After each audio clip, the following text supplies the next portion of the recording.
Ëndra e një nate venezueliane në bregun e Lanës, nga Dritan Hila.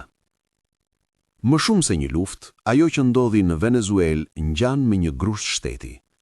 Aktualisht, Maduro dhe shoqja janë në sqetullën amerikane, por regjimi është ende në këmbë dhe ministri i mbrojtjes ende i lirë. Po ashtu, zëvendës presidentja nuk është nën arrest amerikan dhe as qeveria.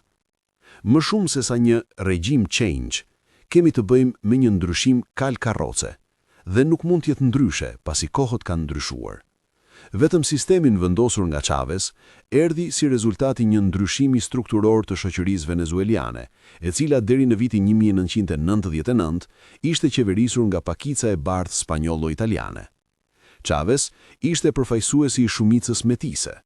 Me reformat që bëri, Chavez ofroi shërbim shëndetësor dhe arsim për shtresat e varfra, që ishin kryesisht metiset, dhe një sistem asistencial, duke siguruar kështu edhe mbështetjen e tyre.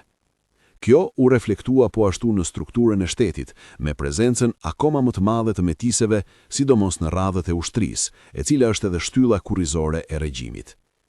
Sot, Venezuela nuk ka lidhje me atë të shekullit të shkuar, dhe për këtë arsye edhe ndërhyrja amerikane nuk ka për të qenë një pushtim klasik, si për shembull ai i Irakut. Së pari, kjo është e pamundur, pasi Venezuela ka një popullsi rreth 30 milion, por një sipërfaqe prej gati 900.000 km², pra një herë gjysmë më shumë se Ukraina, ose sa Franca dhe Gjermania të marra së bashku. Praktikisht, një operacion pushtimi është i pamundur. Së dyti, flamuri i drogës është fals. Venezuela nuk ka zënë në kapitull krahasuar me Meksikën, Kolumbin apo vende të tjera të Amerikës Latine. Arsyeja e vërtet është nafta. Venezuela është vendi më i pasur në botë me këto rezerva, dhe si e tillë nuk mund të lihej në dorë të vendasve. Dhe që të realizohet shfrytëzimi i saj, i duhet bashkëpunimi i vendasve. Gjithsesi, është ende herët për të bërë një prognozë të së ardhmes Venezuelës, dhe kjo pak i intereson publikut shqiptar. Ajo që e bën zbavitse qasjen shqiptare është ëndra e PD-s, që ngjason me Shkodranin i cili tha një rënd tek ura e bunës dhe e besoi vetë kur shkoi tek Dugajt e reja. PD ka kohë që përpiqet ta barazojë qeverisjen e Rama me atë të Maduros, lidhur kjo me trafikun e drogës, dhe ka mbëvitur një situatën që e beson vetë këtë notë paralele të krijuar në mendjen e saj. Këtu edhe në pas drog, amerikanëve nuk u intereson fare. Nëse kanë një problem, SHPA e ka me ato kanale dhe kartele që futen në tregun amerikan. Kurse trafiku shqiptar, sado që përpiqet të fryhet për arsye politike nga PD-ja ose gazetare emergjent në perëndim, nuk ka lidhje me të vërtetën.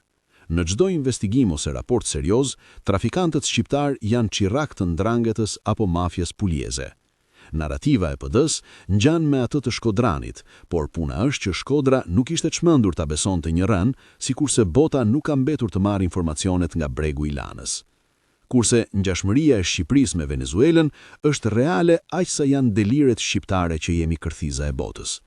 Në realitet, edhe nëse Shqipëria është një problem, përjashtohet mundësia e një veprimi spektakolar si ai i Venezuelës. Shqipëria është në zemër të Europës, një vend i NATO-s dhe një kandidat për BE.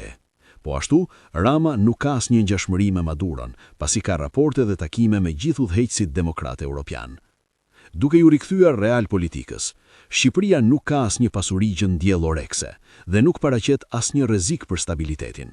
Edhe nëse amerikanët do të donin një ndryshim pushteti në Tiranë, kjo do të dukej me izolimin e Ramës, por kjo është shumë larg.